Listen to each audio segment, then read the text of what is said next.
5 of the biggest expat mistakes in Thailand. Controversial topic?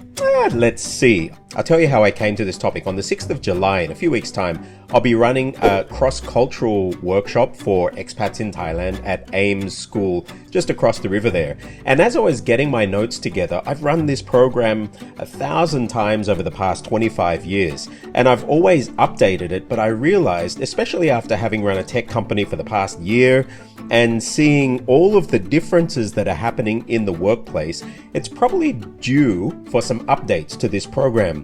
Because the new generation of Thais are also changing, these Gen Z, Gen Z if you're Australian. And so I've made some updates, but I think the things that I'm going to present here are probably the 5 core things that I would want to boil down if I had to distill it into a clip like this. So these things that I'm going to talk about today too are particularly when you're doing business in Thailand. So if you are an expat, a foreigner, I don't know if I like that term, expat, what's the difference between an expat and an immigrant? That's another clip. But anyway, if you are a non-Thai foreigner in Thailand, whether you've been here for a few weeks or you've been here for many years, I think that there'll be a few things that would be of value for you. But that's enough of that. I did this clip actually in Thai yesterday. So if you want to send this to your Thai colleagues, feel free to send it, or you could send yesterday's clip, which is fully in Thai, and I'll be covering the same points. But today I'll be giving more of a perspective from a native English speaker. So I'll be presenting them from 5 to 1, so in reverse order. So the final one is the one that I think is the most important. Number 5 mistake: conflating English ability with general ability or general aptitude at working in the workplace. I see this so much when expats, foreigners come in and they'll hire people, and very often they may hire the people that they think can communicate with them best. And very often that's somebody who has very good English skills. In Thailand, there are many very brilliant people, and many of those people don't speak English, or their level of English is not fantastic. And so what happens is you may have a company that's been there for a long time and they all know who's great, who's geng, who's really good, smart and everything. But when the boss comes in, because of the level of English of somebody, and maybe they have really natural prosody when they're speaking English, maybe they're a Lukhung, they're like half Thai, half something else. Maybe they've lived overseas, maybe they've done something else or worked in another environment where they're exposed to foreigners. And so their English is good. Just because their English is good doesn't mean that they're good at anything else. But what happens is that their voice becomes the loudest in the workplace. And so the manager starts listening to them. Maybe he gives them extra responsibilities or extra authority. And this is like a cancer to the company, especially if that company culture has been established for a long time. And then this person just comes in and then they start be given all of this authority. And very often maybe they're younger than people who are already established there. And there's hierarchies in Thailand, whether you like it or not. That doesn't go down very well. And it can totally gut your organization. It can really hurt your company. And it can cause what we call in Thai pak puak. These are divisions or little camps within the company where you see almost civil wars starting. So don't conflate English ability with general ability. And if you don't believe me, go and have a look at yesterday's clip that I did in Thai and see how Thais are responding to these points. And I think you'll see that it's not just me. This is actually a thing. Number 4. English only policy. Now I get it. You're a foreign company or you're an international company. You may have international subsidiaries or an international head office where English is the general language. But you are in Thailand. You are hiring people from the Thai labor force and your company is full of native speakers of Thai. And these people may have all different levels of English. But just like the last point, they might be really, really good at what they do, but their English isn't there. And so what happens as soon as you say, English only, then everything that they say, everything that they present, everything that they do or actually have to deliver to the company has to go through this filter. And that filter is going to come down to the lowest common denominator of their linguistic ability here in English.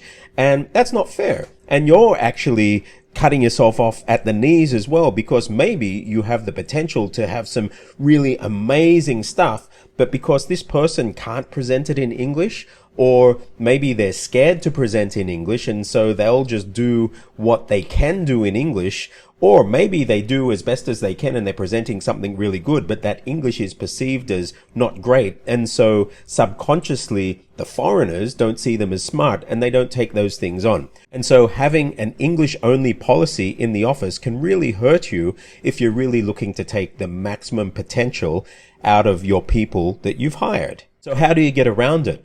Well, of course, you're going to have people that can deliver really well in English and present themselves well with your international audience, whether they're internal or external from the organization. But you also want some mechanisms there where people can feel free to present themselves and their ideas in their mother tongue. If you're having training, unless it's language training, run the training in Thai, because you're not there to use training as an English lesson. English lessons are English lessons. But if you're running the training to better your organization, run it in Thai. At least when it comes to discussion time, brainstorming time, let them do it in Thai. And then maybe they have a spokesperson to put those together who can deliver it in English well. Or you may have somebody that can compile it in English for you later and let you know a summary of what's gone on. In doing that, 1, they won't feel threatened. 2, they'll feel free to express themselves. And 3, you won't build resentment up in the organization that you're some foreigner coming in trying to force things on them. 3, the expectation that just because you pay their salary, that they are going to be loyal to you. Now, this actually hits in many levels. You're paying their salary, sure, but Thailand is a place where relationships and networks are everything. You're born into them, you build them up, you grow them. It's almost like you fertilize them through life. And life's goal in some ways in Thailand is to build your network. You are the sum of your network. And so for some foreigner to come in and hire somebody thinking, great, I'm going to be able to leverage this person's network. Maybe you can sell to them, or maybe you can get some special favors, or they're connected to some general or puyai that can do stuff for you. That's not going to happen. Let's talk from a sales point of view.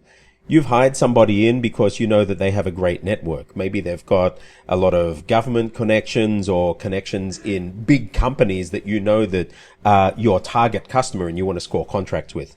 So you hire those people in, but are they really going to share the most valuable thing to them and their family with you? Is the salary that you're paying them really worth it?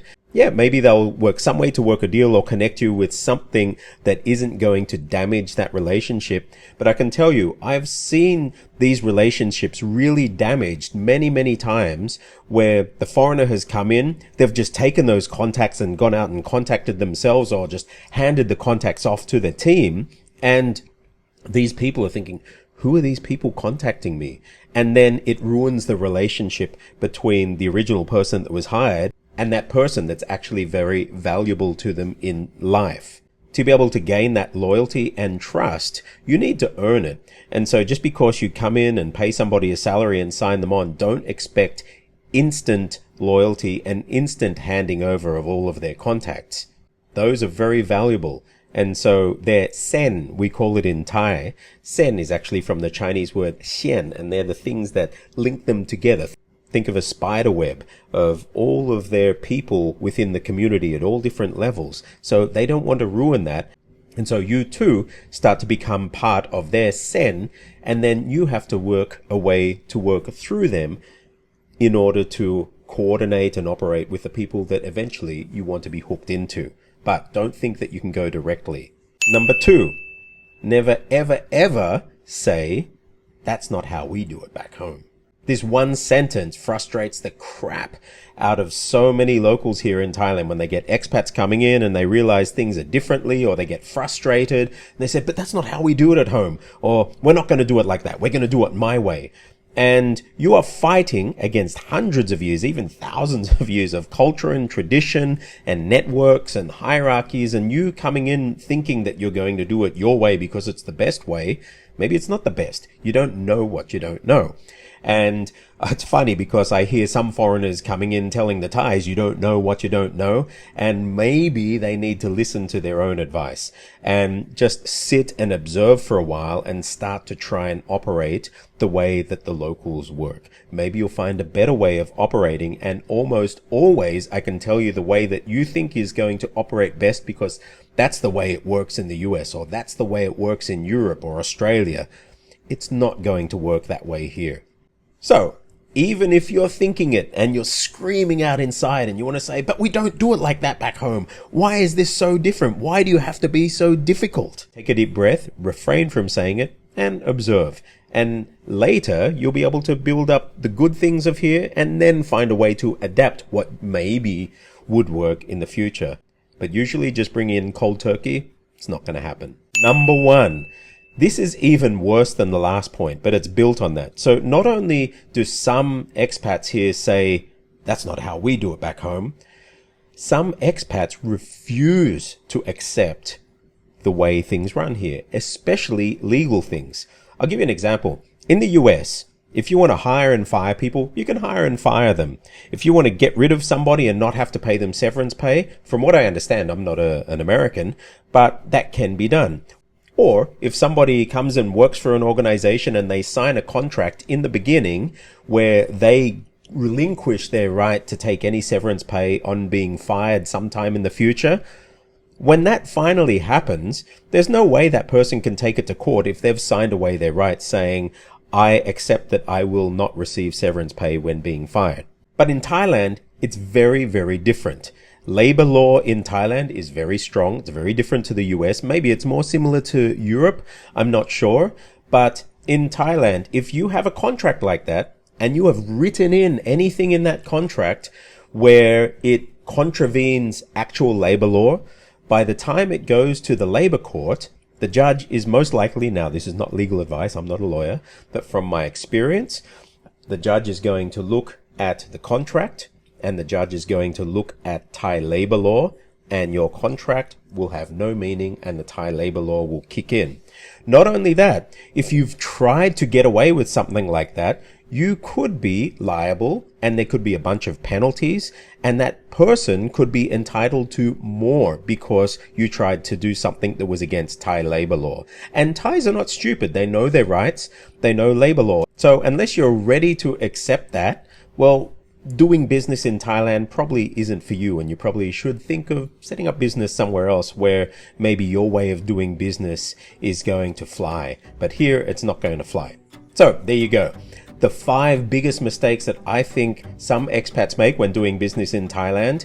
If you want to know more and actually get into case studies and a whole bunch of other cultural stuff and learn from some very hard lessons that people have learned over the years, come and enroll in the course on the 6th of July at AIM. I'll put a link in the description below. I look forward to seeing you there. I'm Stuart J. Raj. I'll see you on the other side.